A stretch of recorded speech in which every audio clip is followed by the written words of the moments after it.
سر کو چادر سے ڈھانپ دو کفن سے اور پیر پر گھاس ڈالو.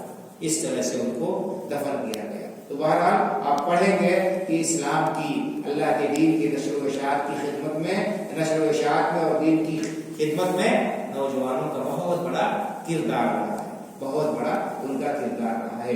بھائی بزرگوں, یہ نوجوانی یہ کھیل تماشے کے لیے نہیں ہے. یہ نوجوانی اللہ تعالیٰ نے کسی کو بخشی ہے تو یہ لہو و لعب کے لیے, لغویات کے لیے اور ادھر ادھر کے تماشے بازی کے لیے نہیں ہے, بلکہ یہ اللہ رب العالمین کی امانت ہے اور اللہ رب العالمین کے اس کے بارے میں سوال ہوگا, پوچھا جائے گا. جو شخص اللہ رب العالمین کی اس نعمت کی قدر کرے گا, اس جوانی کی, اور اس کو اللہ کی عبادت میں صرف کرے گا, اللہ تعالیٰ نے اس کے لیے کتنا بڑا ثواب رکھا ہے. اللہ کے رسول صلی اللہ علیہ وسلم نے حدیث پاک میں یہ بشارت سنائی. آپ نے فرمایا کہ سبعۃ یظلھم اللہ فی ظلہ یوم لا ظل الا ظلہ. یہ 7 طرح کے خوش نصیب لوگ ایسے ہیں جن کو قیامت کے دن اللہ رب العالمین کی طرف سے خصوصی سایہ نصیب ہوگا. اس دن اس کے عطا کیے ہوئے سائے کے علاوہ کوئی دوسرا سایہ نہیں ہوگا.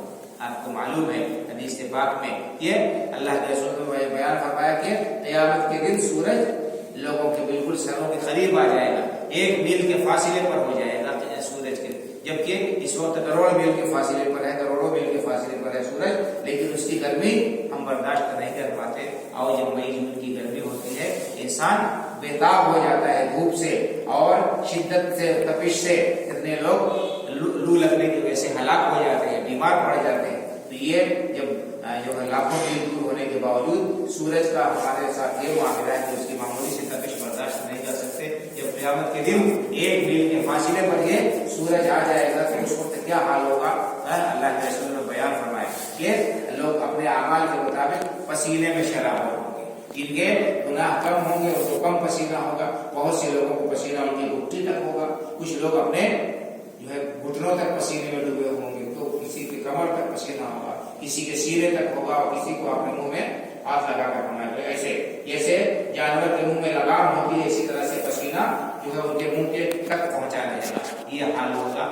ایسی پریشانی کے عالم میں اللہ کے رسول صلی اللہ علیہ وسلم نے فرمایا کہ 7 طرح کے خوش نصیب لوگ ہیں جو اس شدت سے محفوظ رہیں گے, دھوپ کی تپش سے اور سورج کی تمازت سے وہ محفوظ رہیں گے. اس میں سے آپ نے کیا فرمایا, دوسرے نمبر فرمایا کہ شاب نشأ فی عبادت اللہ.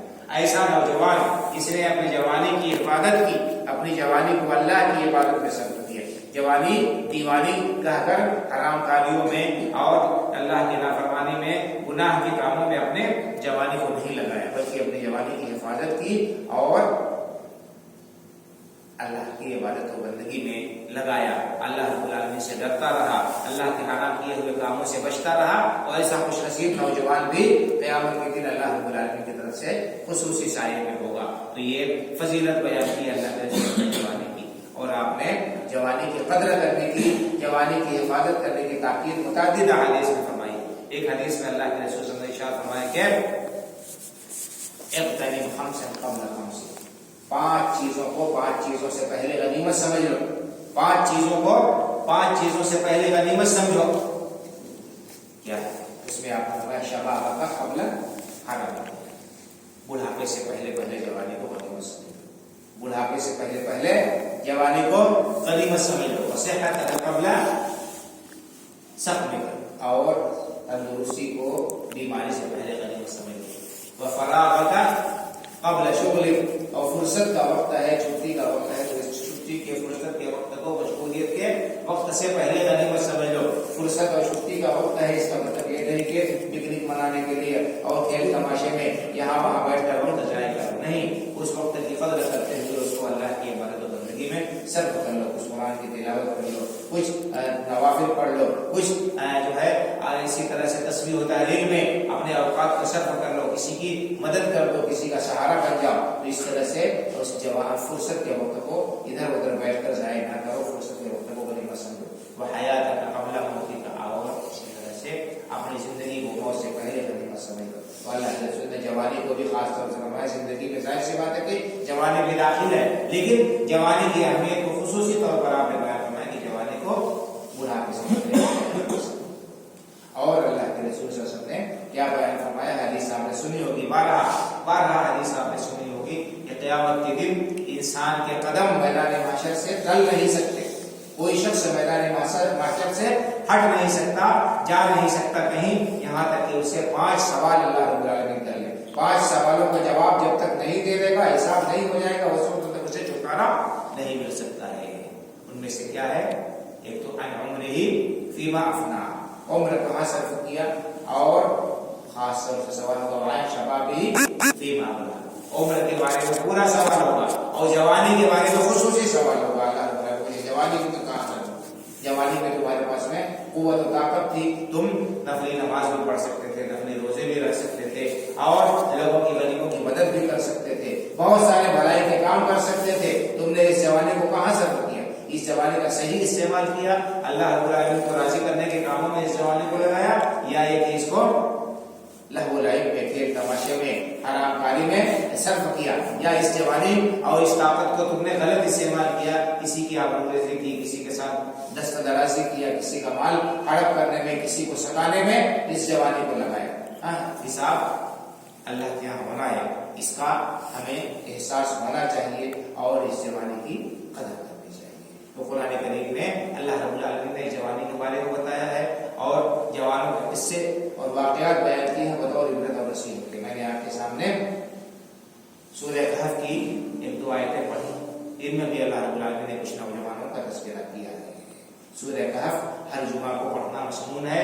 جو آدمی سورہ کہف جمعہ کی رات میں، جمعہ کی رات شروع ہو چکی ہے، مغرب ہو گیا، دن ڈوب گیا، تو نئی تاریخ عربی شروع ہو جاتی ہے۔ ہم لوگ جمعہ کی رات میں ہیں، جمعہ کی رات میں کثرت سے اللہ کے رسول پر درود پڑھنا چاہیے، اور اسی طرح سے جمعہ کی رات میں یا دن میں کل مغرب سے پہلے تک سورہ کہف کی تلاوت ضرور کر لینا چاہیے۔ ایسا کرنے والے کے بارے میں بڑی بشارت آئی ہے کہ اس کے لیے جو ہے زمین سے آسمان تک جو ہے دور ہو جائے گا قیامت کے دن۔ تو سورہ کہف کی تلاوت کرنا چاہیے 15ویں پارے میں اور 16ویں پارے میں کے شروع میں جو 2 صفحہ یہ سورہ کہف ہے۔ اس میں کچھ نوجوانوں کا اللہ رب العالمین نے تذکرہ کیا کہ اللہ رب العالمین نے بیان کیا کہ کچھ نوجوان تھے، یہ کب تھے؟ مفسرین نے لکھا کہ حضرت عیسیٰ علیہ السلام سے کچھ آگے پیچھے یہ لوگ تھے۔ پورا علاقہ شرک و کفر میں مبتلا تھا، بادشاہ بھی مشرک تھا اور قوم بھی مشرک تھی، لیکن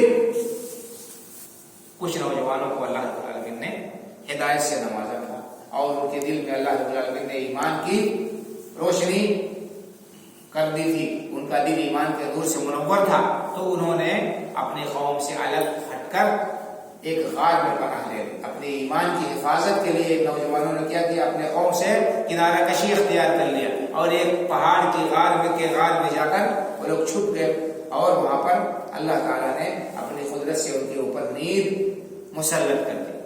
اور قرآن کریم کا بیان ہے کہ وَلَبِثُوا فِي كَهْفِهِمْ 300 سِنِينَ وَازْدَادُوا تِسْعًا، اللہ رب العالمین کی قدرت سے اس غار میں وہ لوگ 309 سال سوئے رہے۔ سبحان اللہ، 309 سال، قرآن کا بیان 309 سال وہ لوگ اسی غار میں سوئے پڑے رہے، اور اللہ تعالیٰ نے ایسا انتظام کر دیا تھا کہ ان کے غار سے سورج نکلتا تھا تو دائیں طرف سے چلا جاتا تھا، اور ڈوبتا تھا تو بائیں طرف سے ڈوب جاتا تھا۔ اس طرح سے ان کے غار میں روشنی پہنچتی تھی لیکن دھوپ نہیں پہنچتی تھی۔ تو یہ ام حسبت ان اصحاب الکہف والرقیم کانوا من آیاتنا عجبا، کیا آپ نے سمجھ رکھا ہے کہ غار والے اور کتبے والے یہ ہمارے تعجب انگیز نشانی میں سے نہیں؟ کوئی تعجب کی بات نہیں، اللہ رب العالمین کی قدرت کی نشانیاں اس کائنات میں بکھری پڑی ہیں، بے شمار نشانیاں اللہ رب العالمین کی قدرت پر، اس کی عظمت پر دلالت کرنے والی ہیں۔ تو یہ بھی کوئی تعجب انگیز بات اللہ کے لیے نہیں ہے، اللہ کے لیے کوئی چیز مشکل نہیں ہے۔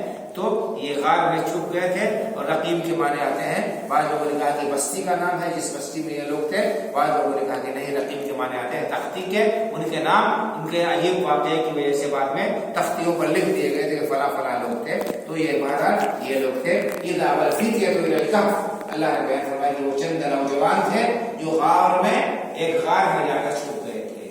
تو یہ معلوم ہوا کہ ایک نوجوان کو فکر کرنی چاہیے اپنے ایمان کی اور اپنے عقیدے کی، اور ایمان اور عقیدے کی حفاظت کے لیے اگر اسے اپنے وطن کو چھوڑنا پڑے، اپنے عزیز و اقارب سے دستبرداری اختیار کرنی پڑے، اگر اسے ہجرت کرنی پڑے تو اس کو بھی اسے برداشت کرنا چاہیے، قبول کرنا چاہیے۔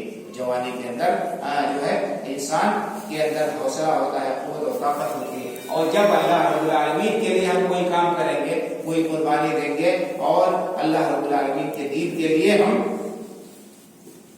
اس کے دین پر قائم رہنے کے لیے عزم کر لیں گے تو اللہ رب العالمین کی طرف سے مدد ہوگی، اللہ رب العالمین کی طرف سے مدد ہوگی، غیبی مدد ہوگی۔ یہ نوجوان تھے، چند لوگ تھے، پورا علاقہ مخالف تھا، بادشاہ سے لے کر قوم تک سب مشرک تھے، سب بدعقیدہ تھے، لیکن ان نوجوانوں نے ہمت کی، حوصلہ کیا اور عملی اقدام کیا، اپنے دین اور ایمان کو بچانے کی فکر کیا، تو اللہ رب العالمین سے دعا کیا تو اللہ تعالیٰ نے ان کے لیے حالات سازگار بنا دیے، غیر سے اللہ تعالیٰ نے ایسی مدد کی ان کی کہ وہ یعنی سوچ بھی نہیں سکتے تھے۔ اسی طرح سے ہم جب دین پر عمل کریں گے، عقیدہ اپنا درست کریں گے، اپنی اصلاح کریں گے تو اللہ رب العالمین کی طرف سے ہماری غیبی مدد ہوگی، وہاں سے جہاں ہم سوچ نہیں سکیں گے۔ ظاہر سی بات ہے، وقتی طور پر پریشانیاں آئیں گی، وقتی طور پر آزمائشیں آئیں گی، مشکلات کا سامنا کرنا پڑے گا، لیکن اگر ہم ڈٹے رہے اور استقامت ہم نے اختیار کی اور اللہ رب العالمین سے لو لگائے رہے تو آخر میں اللہ رب العالمین کی طرف سے مدد آئے گی، اور ایسی مدد آئے گی کہ ہم سوچ نہیں سکتے۔ پوری تاریخ بڑی پڑی ہے اسی سے۔ آپ دیکھیے انبیاء کرام علیہ السلام کی تصویر کے واقعات دیکھیے کہ ان کا سابقہ کتنی سرکش قوموں سے تھا، کتنے بڑے بڑے ظالم و جابر بادشاہوں سے تھا، لیکن وہ لوگ اللہ سے نا امید نہیں ہوئے، مایوس نہیں ہوئے، اور انہوں نے اپنے ایمان اور عقیدے میں کسی قسم کی لچک نہیں پیدا کی، کسی قسم کا اس کے اندر انہوں نے مداہنت کا، اس کی کسی قسم کی مداہنت کا مظاہرہ نہیں کیا، تو وقتی طور پر پریشانیاں آئی، آزمائشیں آئی، لیکن انجام آخر میں ہمیشہ اللہ کے نیک بندوں کا ہی ہوا۔ تو آج اگر ہمارے حالات ہمارے موافق اور سازگار نہیں ہیں، اس کا مطلب یہ نہیں ہے کہ ہم اللہ کے دین سے دوری اختیار کر لیں، اس کا مطلب ہرگز یہ نہیں ہے کہ ہم اپنے دین سے دستبرداری اختیار کر لیں اور حالات کے سامنے ہم صبر ڈال لیں اور اپنے ایمان اور عقیدے کا سودا کر لیں، نہیں، ہرگز نہیں۔ مومن کا یہ شیوا و شعار نہیں ہونا چاہیے، اور کبھی بھی کسی مسلمان کو اللہ کی رحمت سے مایوس نہیں ہونا چاہیے۔ ہم پہلے کوشش تو کریں، ہم پہلے عزم اور حوصلہ تو کریں، اپنے ایمان کو تو درست کریں، اور اللہ رب العالمین سے لو تو لگائیں۔ ہمارا معاملہ یہ ہے کہ اللہ تعالیٰ سے ہمارے تعلقات انتہائی کمزور ہیں، ہم اللہ رب العالمین کے فرائض کی پابندی کرنے والے تھے، نوافل کا اہتمام تو بڑی دور کی بات ہے، حرام چیزوں سے لوگ جو ہے بچتے نہیں ہیں اور ان کا ارتکاب کرتے ہیں، پھر ہمیں شکایت ہے اللہ رب العالمین سے کہ اللہ ہماری مدد نہیں کر رہا ہے، اللہ تعالیٰ نے ہمارے اوپر دشمن مسلط کر دیے، اور ایسا ہو رہا ہے، ویسا ہو رہا ہے۔ بھائی اور بزرگوں، اس دنیا میں ہر شخص کے ساتھ پریشانیاں ہیں، صرف اہل ایمان کے ساتھ مسائل نہیں، بلکہ اس سے زیادہ مسائل غیروں کے ساتھ۔ آپ دیکھیے معاشرے میں جا کر یا سوسائٹی میں جا کر دیکھیے کہ وہاں کے حالات کیسے ہیں، کیا سارے کے سارے لوگ خوشحال ہیں، کیا سارے کے سارے لوگ مطمئن ہیں، کیا سارے کے سارے لوگوں کو جو ہے ہر طرح کی سہولتیں میسر ہیں۔ سب سے بڑی چیز دل کا جو ہے یقین ہے، دل کا اطمینان اور سکون، سب سے بڑی دولت سکون کی دولت ہے، اور امن و امان کی دولت ہے۔ ان کے یہاں سکون نام کی چیز نہیں۔ آپ پائیں گے بڑے بڑے مالدار لوگ ان کے وہ بے چینی کا شکار ہیں، اور بہت سے لوگ ایسے ہیں جن کو نیند نہیں آتی ہے بغیر دل کی گولی کھائے ہوئے۔ اسی طرح سے آپ دیکھیں گے کہ غیروں کے یہاں حرام موت کی شرح بہت زیادہ پائی جاتی ہے۔ انسان تھوڑا سا پریشان ہوتا ہے، حالات اس کے دیگر وہ ہوتے ہیں، مسائل سے دو چار ہوتا ہے، خودکشی کر لیتے ہیں۔ بڑے بڑے مالدار لوگ، اپنے پتی کروڑ پتی لوگوں کو پائیں گے، ارب پتی لوگوں کو پائیں گے، دنیا کے مشہور لوگوں کو، کہ وہ حالات سے مایوس ہو کر، بددل ہو کر خودکشی کر لیتے، حرام موت مرتے ہیں۔ لیکن مسلمانوں کے یہاں یہ شرح بہت ہی کم پائی جاتی ہے۔ وہی لوگ اکا دکا کبھی سننے میں آتا ہے حرام موت مرتے ہیں، خودکشی کرتے ہیں، جو صرف نام کے مسلمان ہیں، ان کا ایمان کیا ہے اس کا کوئی پتہ نہیں، جو اللہ رب العالمین کو نہیں جانتے، جو آخرت پر یقین نہیں رکھتے، جو صرف اور صرف غیروں کے ماحول میں رہتے ہوئے انہی سے متاثر ہیں، ان کے یہاں یہ ساری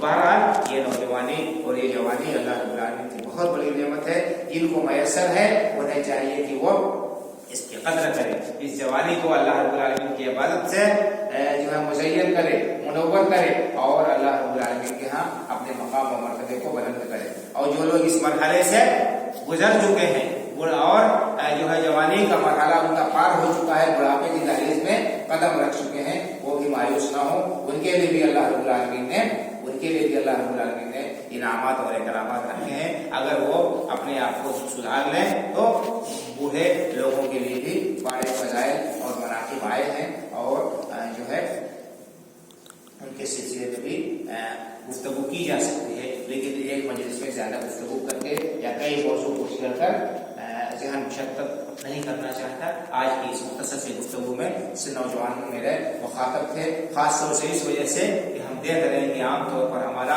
نوجوان طبقہ دین سے بہت دور ہے اور دنیا کی رنگینیوں میں، لہو و لعب میں، کھیل تماشے میں لگا ہوا ہے، اپنی جوانی کی قیمت کو نہیں پہچانتا، اپنے وقت کی قیمت کو نہیں پہچانتا اور یہاں وہاں بیٹھ کر کھیل تماشوں میں، طفل تسلیوں میں اپنے اوقات کو ضائع کر دیتا ہے، رت جگہ کر کے، اللہ کی نافرمانی کے کام کر کے۔ تو اس جوانی کی قدر کرے، اول تو یہ کہ اپنے ایمان اور عقیدے کی اصلاح کرے اور قرآن سے اپنا تعلق استوار اور مضبوط کرے، دین سیکھے، اہل علم سے اپنے تعلقات کو مضبوط کرے، ان سے مسائل سیکھیں اور اسی طرح سے خود اپنے لیے مفید بنے۔ بغیر محنت کے، بغیر کوشش کے کوئی چیز حاصل ہونے والی نہیں ہے، تو اللہ کی رحمت سے مایوس نہ ہو۔ اللہ کے رسول صلی اللہ علیہ وسلم کا ارشاد فرمایا ہے کہ المؤمن القوی خیر واحب الی اللہ من المؤمن الضعیف وفی کل خیر۔ آپ نے فرمایا کہ طاقتور مومن اللہ کے ہاں کمزور مومن سے زیادہ بہتر، طاقتور مومن اللہ کے ہاں کمزور مومن سے بہتر ہے، وفی کل خیر، اور ہر مومن میں بھلائی پائی جاتی ہے، ہر مومن میں بھلائی پائی جاتی ہے۔ اس کے بعد اللہ کے رسول صلی اللہ علیہ وسلم نے کیا بیان فرمایا، ایک سے معلوم ہوا کہ انسان کو اپنے اندر قوی قوت پیدا کرنی چاہیے، طاقت پیدا کرنی چاہیے، مومن کو طاقتور اور قوی ہونا چاہیے، اس کا ایمان بھی مضبوط ہو اور جسمانی طور پر بھی مضبوط ہو، تو قوت اپنے اندر پیدا کرنی چاہیے۔ اسی طرح اللہ کے رسول نے ایک بہترین تلقین کی ہے ہمارے نوجوانوں کے لیے، کیا ہے اس میں درس ہے۔ آپ نے فرمایا کہ احرص علی ما ينفعك ولا تعجز، احرص علی ما ينفعك ولا تعجز، اپنے بھلائی کے کام کے سلسلے میں حرص کرو اور عاجز نہ ہو۔ کوئی کام ہی نہیں کر کے بیٹھے ہو، بہت سارے کام ہیں، انسان کو کام کو چھوٹا اور معمولی نہیں سمجھنا چاہیے، حلال اور جائز کام انسان کرے، محنت کرے، کوشش کرے، بھاگ دوڑ کرے، یہ نہیں